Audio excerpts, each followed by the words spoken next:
We have recently all witnessed the collapse of our infrastructure as a result of the floods that hit us. And it became clear that we do not have climate resilient infrastructure. It also became clear that many of the works were actually substandard. Infrastructure is poor, badly designed, poorly constructed, and a real danger to all of us. And the likely reason is some of our professionals who had been entrusted with the responsibility of delivering these projects, both at the level of design, construction, and ultimate delivery, failed in their duties. And most of them fail not because they are professionally incompetent. They fail because somebody somewhere must have given them something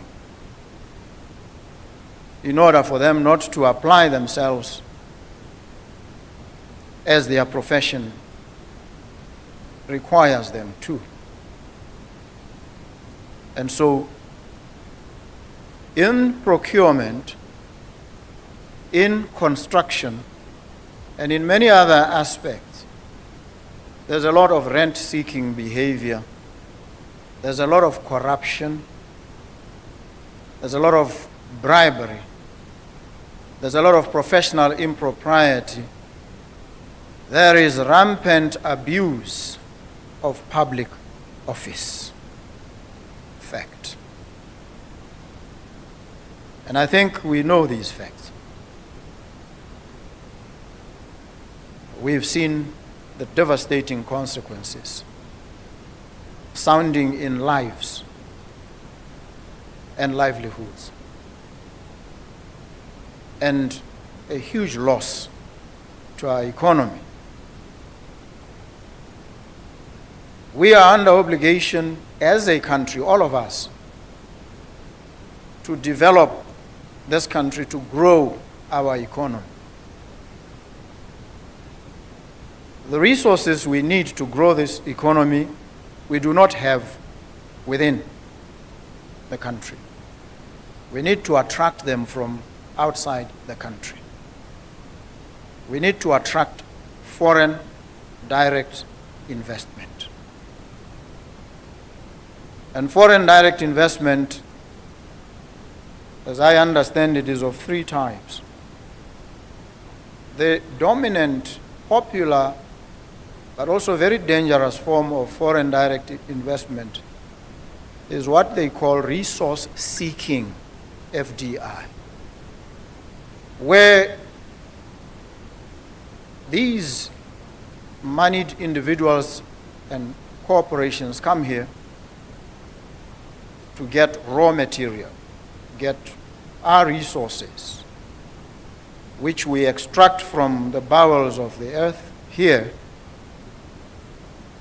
and which we then cut away in the raw to these places, where they are then processed into finished products.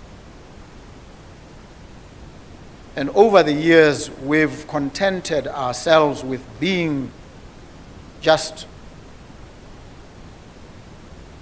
a source of these raw materials, or in the raw taken outside the country. The second type of FDI is what they call market-seeking foreign direct investment, where there's a huge market that these foreign corporations come here to access. And so when you look at our country, with its small population of about 2.4 million, you will agree that it is not much of a market to attract market-seeking FDI. So we are challenged in that regard. We are, they say, landlocked. We don't have direct access to the sea, to a port. So what can we possibly offer with respect to market-seeking FDI? Not much, it seems, if anything at all. The third type of FDI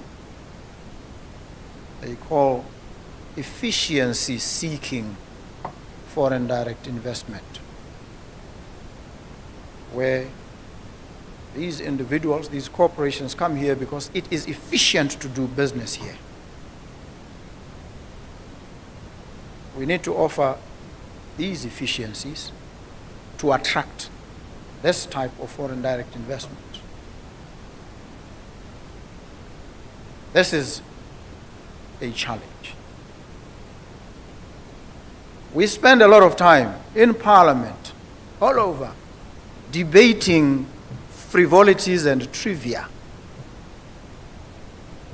point scoring, cheap politicking, when we are faced with such grave, life-threatening challenges as a country.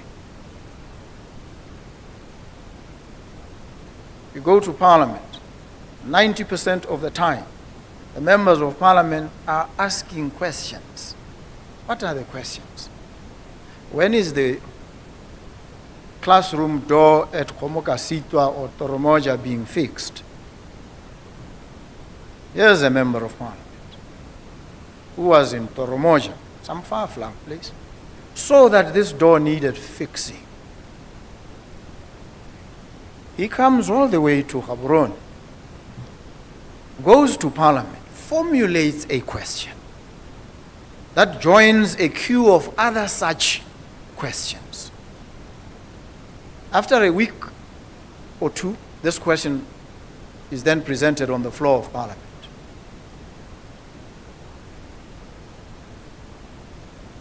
And in that period, that door could have been fixed if this individual had approached the rightful authorities, bearing the responsibility of dealing with these matters. Why did he choose to do this? His interest or her interest is not in the fixing of that door. It's on self-exaltation. They want to be recognized and praised. Meanwhile, the door has not been fixed. And there will be some debate. And it takes a lot of time on the floor of Parliament. That is one. Two, motions. A motion. This House advises or requests government to consider. The function of Parliament is to make laws, which laws, when made, will bind the executive. They will not request it to consider. The executive will be bound, because that is how this constitutional threesome operates. You bind the executive by making the laws. And Section 86 says, make laws for the good governance of the Republic. You are asking questions of the most frivolous type with respect most of the time. You are moving motions that have absolutely no effect. And if you go over all these years and ask how many motions have actually made any impact, not much.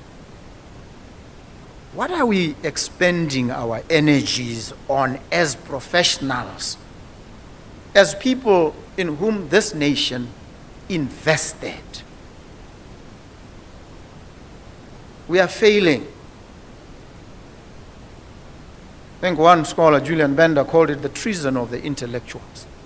The intellectuals are committing intellectual treason. They are failing this country. We are failing as professionals. And I'm saying this to the professor or the professors here from the university. Your charges are joining this chorus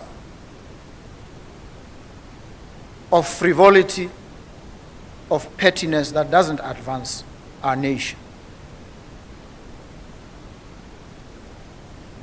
Back to FDR. Market seeking. Where we are positioned as a country,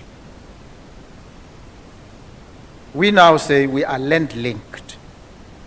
We are the best located country in Southern Africa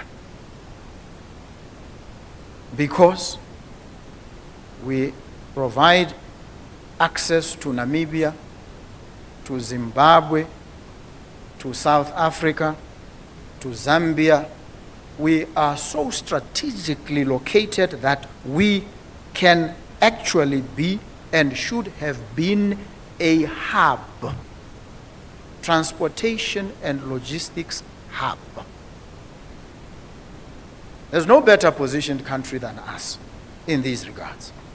And if we approach development in this manner, we then realize that we need to invest resources in developing world-class infrastructure. Climate resilient, world-class. We need the best surface transportation infrastructure. Roads, very good, world-class roads. We need world-class airports. We need world-class facilities. We don't have. I was embarrassed. I was in Addis Ababa for the first time. I've always been on transit. I went into the city for just a week. I was embarrassed to see, because I thought we were somewhat among the best in terms of infrastructure. We're actually the poorest. We don't have facilities here. Some folks came here, they asked, do you have a convention center? I said, yeah, we have a few. They went and checked. And they came back to me and said, no, you don't have any convention center. You have places that can at best be used for weddings, and even then, low budget weddings. I was embarrassed. We need world-class infrastructure to attract. Look at Rwanda.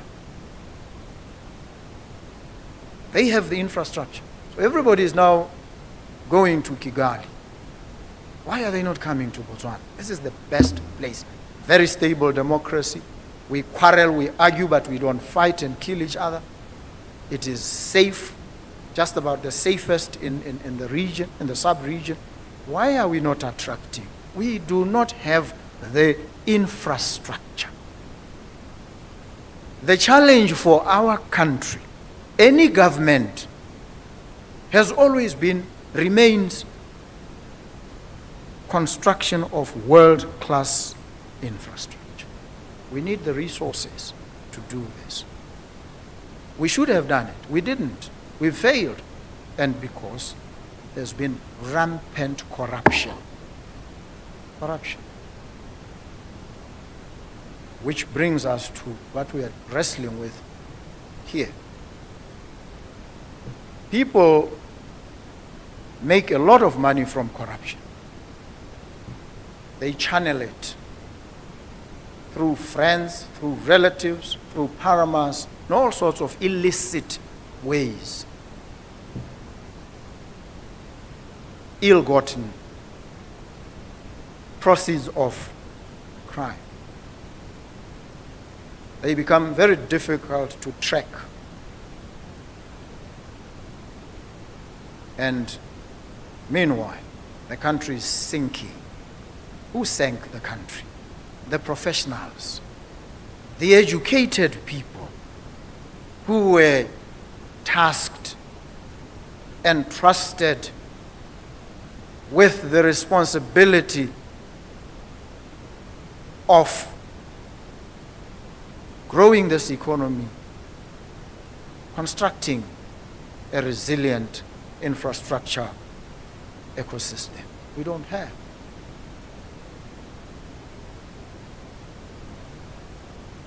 If we had this infrastructure,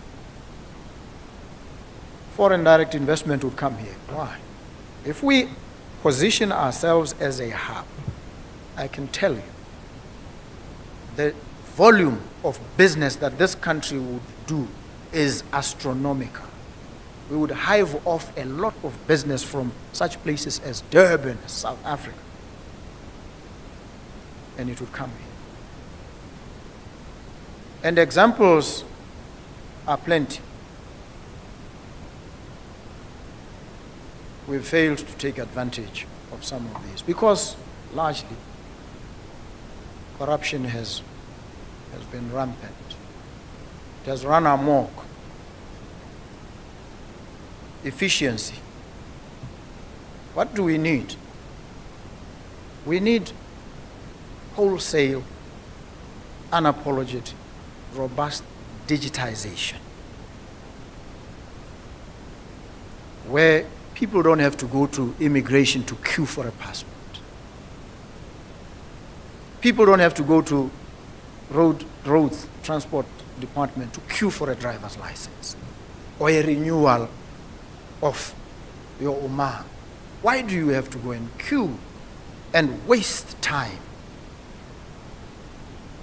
when the fourth industrial revolution has placed us in a position where these services can literally be delivered from your handset?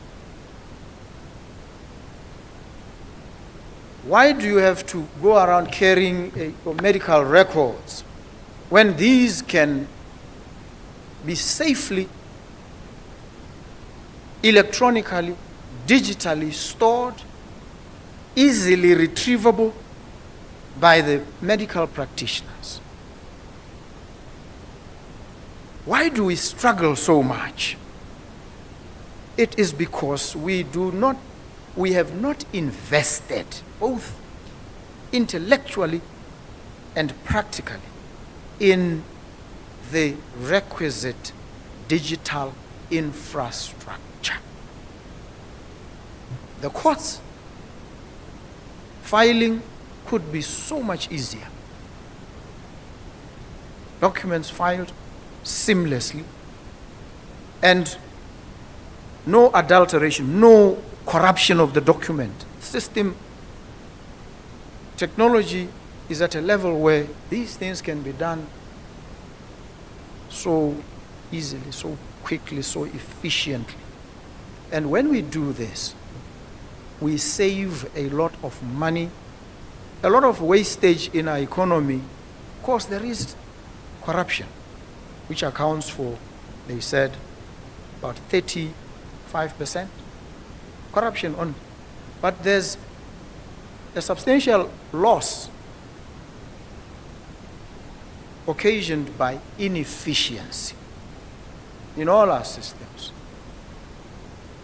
And so these are the challenges that take us back to the issue of corruption, financial impropriety, illicit financial flows, their detection, their investigation, their prosecution, and ultimately ensuring that these proceeds of crime are recovered, traced and recovered and returned to the people.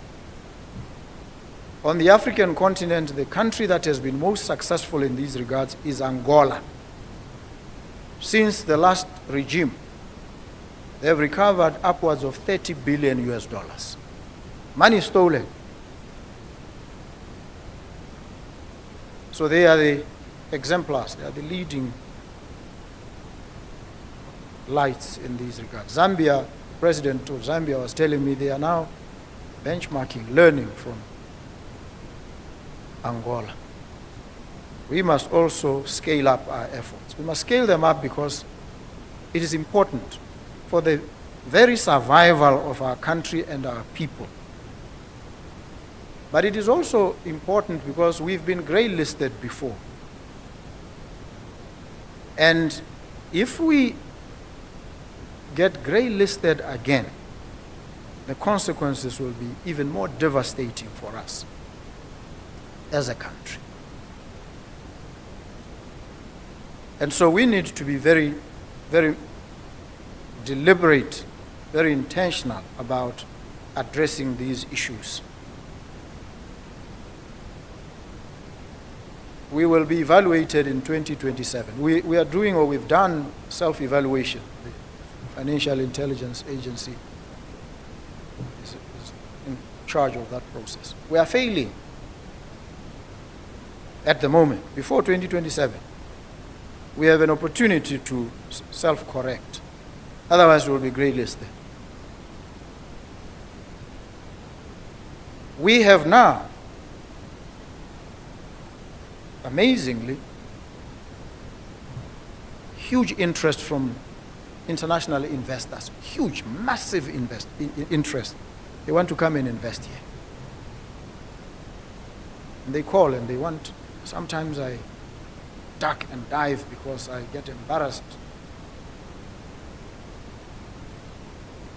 But they do come. They're coming every day. I haven't slept in weeks, months now, because I have to be in the office the whole day.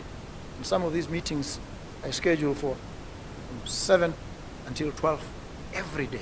These folks come in, they want to be attended. You can't sleep. The people need projects, they need investment, you need jobs. You have no time to sleep, to rest. There's no time. And so we all must realize the huge responsibility we bear. Leadership is not the president. Jean-Pierre Baudot, that French philosopher, said leadership is dispersed. It's all over. Every one of us is a leader, and we must lead. In our own estuaries and spaces, we must lead. We now have, and we've said this, and there's pressure. People are asking, the naysayers are saying it was a political gimmick. It was not. When we said we want to conduct a forensic audit, we were not joking. We were dead serious. And a lot of people think this is some political witch hunt. It is not. I have no time for any witch hunt. I have absolutely no time, no interest. Not in my nature. Not a vindictive person. No. I get angry, of course, sometimes, but the biggest fault I have is after I get angry, a few seconds later, I want to return to the anger. I don't even remember what I was angry about. That feeling is gone. That's I think, a strength that the Almighty has given. So I don't bear grudges. But people think we must pursue individuals. It's not about individuals. It's about principles. And so when we conduct the audit, we want to establish the efficacy of the institutions that we have had. Where did these institutions fail and falter? How? How can we correct? How can we make these institutions better and more robust? That's the high aim of the audit.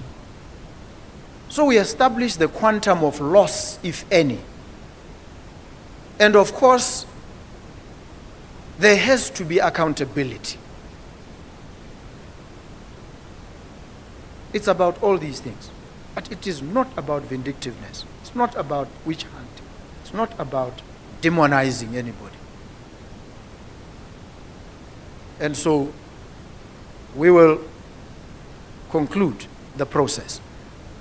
And because I want to take you into my confidence, judges and eminent persons, so that those who think there's no seriousness appreciate that we are dead serious. One of the challenges was there was a query about one of the state enterprises. necessitating an audit, it was felt.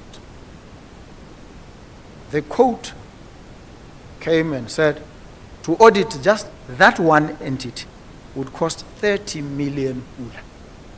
30.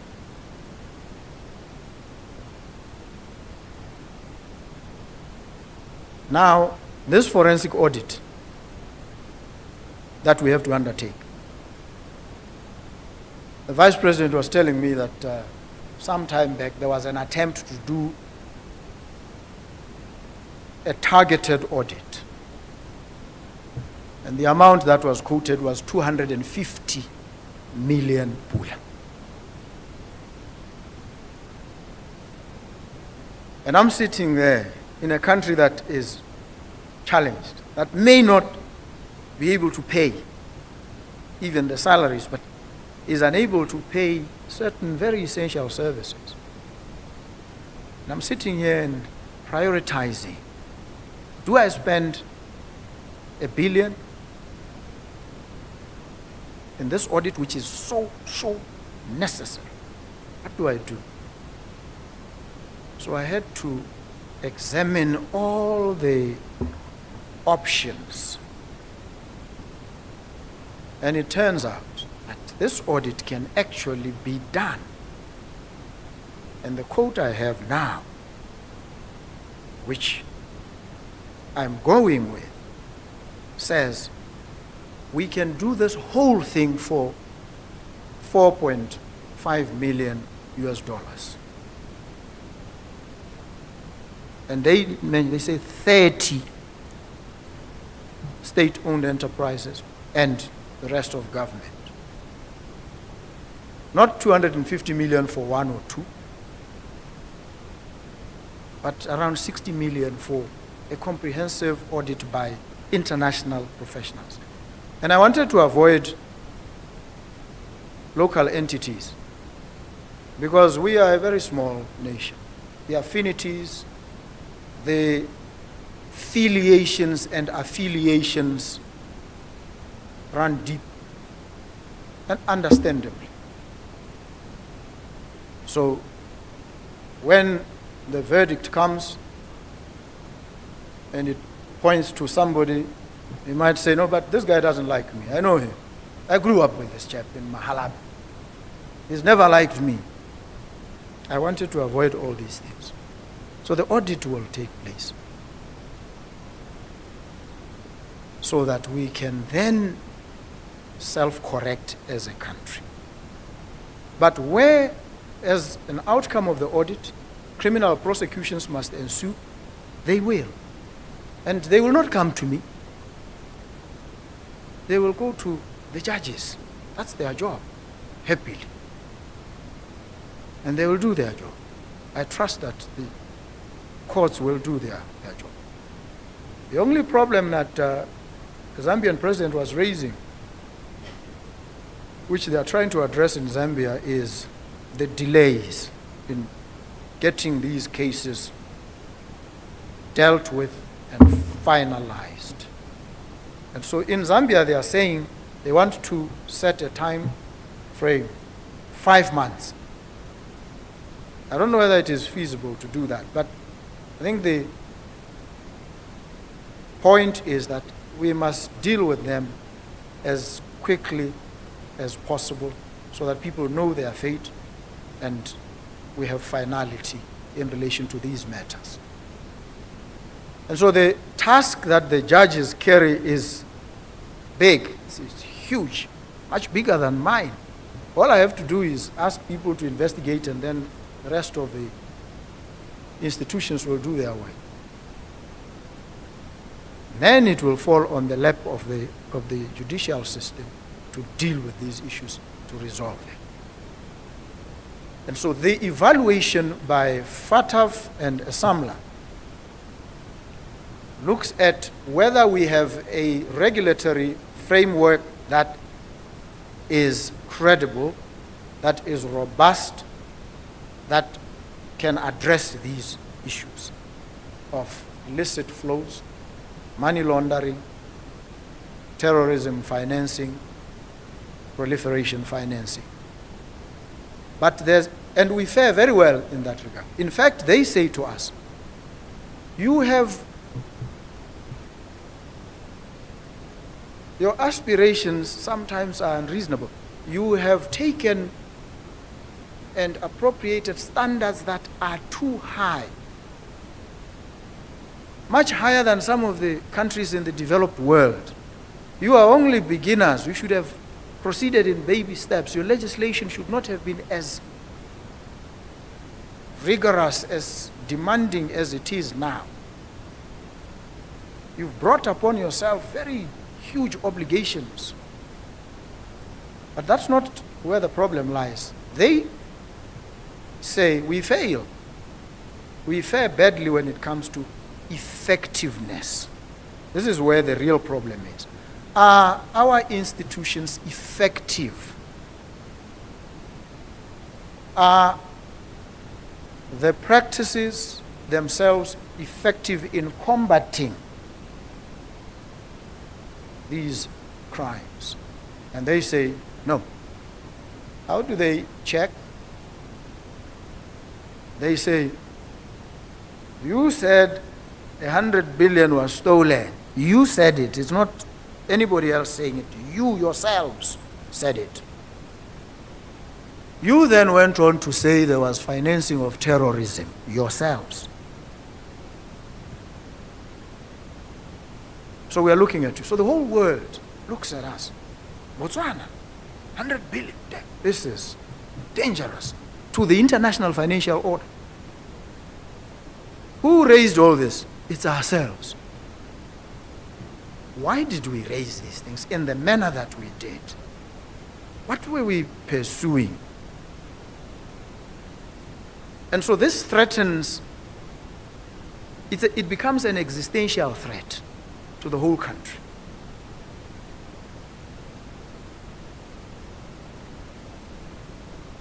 And then they look at us. I was asking the Financial Intelligence Agency,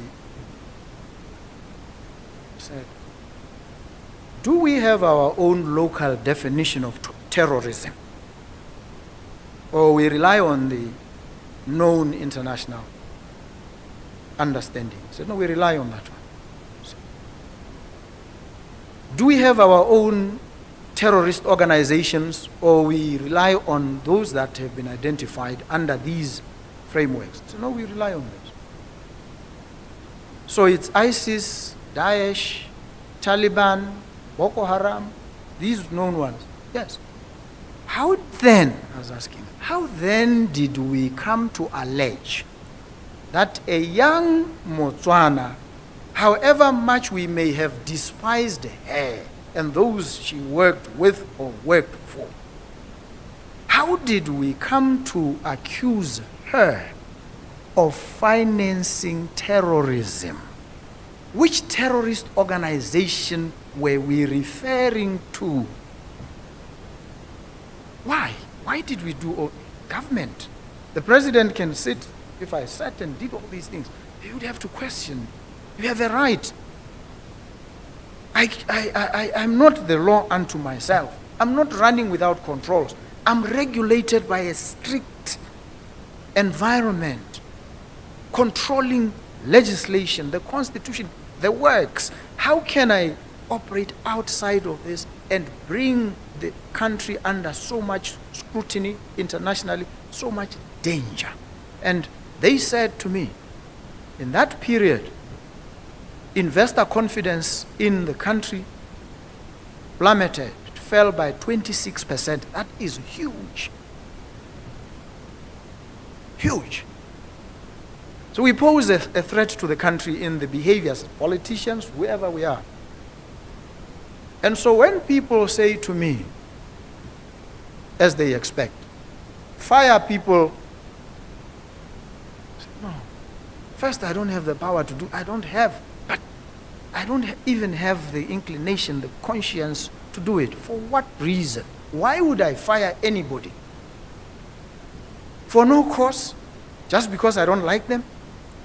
Because of their politics? No. And that's one consideration that doesn't matter with me. I don't care about anybody's politics. I don't. I honestly don't. That doesn't matter to me. Never mattered. Maybe it did sometime to know where I can go and where I cannot go. But now it doesn't. So those who expect people to be fired because they were known activists, no, that's not the criterion. Merit, competence, integrity, that's all. That is it. And so we will have the audit, this is the point I'm making, reasonably priced, international standards, professionally, with an element cutting-edge capabilities for asset tracing and recovery, so that we demonstrate to our people our seriousness about combating corruption, illicit financial flows, financial crime. We count on the judiciary to ensure that these cases are, we are not saying abridge, we are not saying violate anybody's rights. We are a human rights-based regime. So we would want all these things upheld, respected, but the law must be applied. And without fear or favor. So I am here to say to you, these efforts will help us safeguard the resources we need for this world-class infrastructure, the resources we need for massive, robust, wholesale digitization to create the efficiencies this economy needs. We will then be able to grow this economy, grow our GDP, create new cities. And that's the ambition. And I said to the public servants when I addressed them the first time, and they came to see me, I said, welcome to the madhouse. When I say that, then I said to them, I'm a madman in the world of ideas. I'm a dreamer of big dreams, dreams of immensity, dreams of intensity, dreams not about self, dreams about country, dreams about our people. This is what it's about for me. Then I can walk away. Anytime when I realize I have demonstrated that these things are possible, that every person here can dream and realize you can go to sleep today a common person and wake up tomorrow a president. It's easy. It happens. It happened to me. Who had expected? Maybe I did, because I fought for it and I knew it was coming. I have no doubt in my mind. But any other person would never have imagined. So it is an example that says, no, it's not that I'm special. No. It's about tenacity. It's about grit. It's about fighting, not because you want money, not because you want fame, not because you want fortune, but because you have a principle. You believe so much in it that you can forsake everything and fight for it. That's all a young person growing in Botswana needs to know. And if you are looking for any example, take mine. Ordinary, humble beginnings. That's it. It happens. It can happen. It will happen to many. So we want this country in the shortest possible time. And I've put 3 years. In the next 3 years, and I'm saying it here so that you can hold me to it. This country will look spectacularly different in the next 3 years. 3 years, not 5. You know those who believe, the believers say the word, the spoken word. That's why they sometimes say, in the beginning was the Word. The Word was with God. And the Word was God. The Word has creative capabilities. So I'm speaking these words as an affirmation, indeed as a prophecy, that it is going to happen. And it is not going to happen because I'm here. No. It will happen because the institutions that we are all reconfiguring, constructing together as a society will make it happen. They will conduce to making it happen. This is not a one-man show. No, the president is just a... Look, you know me. There's nothing magical about me. Nothing. Just ordinary. So why would you think there's some specialness? It's him. No. It's all of us.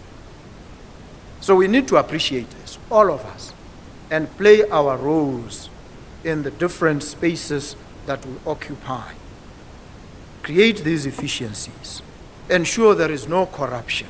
There is no abuse of office.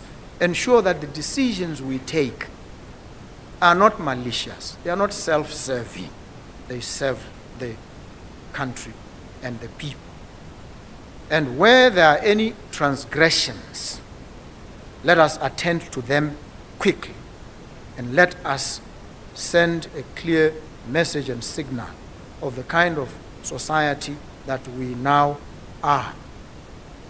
And that we are serious about this lofty goal of ensuring in the next 3 years this country looks spectacularly different. The institutions will be world-class. Our judiciary will be capacitated. Because these resources, once we have them, we can channel them. There was a time we argued that, especially at the Court of Appeal, that these judges must have at least 2 research assistants to assist them in their research, make their work easier. Because you expect a judge, how many pages? About maybe thousands of pages they have to read per session of the court. They are human beings. And the lawyers will file bulky heads of argument. And there's actually a study that was done about what impact the arguments that are advanced in court, the paperwork that is submitted has in influencing the outcome of a case. There are decisions, there's research, they chronicle this. But sometimes we overburden the judges. If they have support, then they will be able to examine the issues.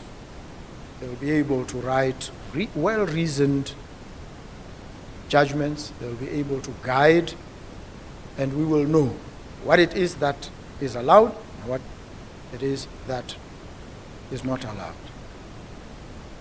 Because some school of thought says the law is really what the judges pronounce, nothing else. And Oliver Wendell Holmes says nothing more pretentious. The decisions of the judges. So these decisions must therefore be informed. The judges supported with the relevant technology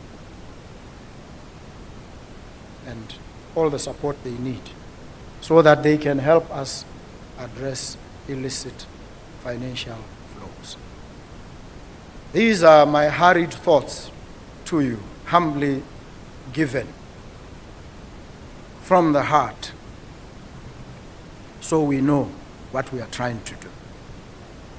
And you are free to participate, either in critiquing, sharing your own thoughts, and people do these days. They bombard with all sorts of messages. You are not doing this, you are not doing that, and I smile, check, and I note. It's free for all. That's why I don't want to be called His Excellency. It might just create a barrier. I want you to be able to access me freely. You want to see me? You don't pay anybody. You don't beg. You just ask, is this chap available? Which chap? This guy, the president.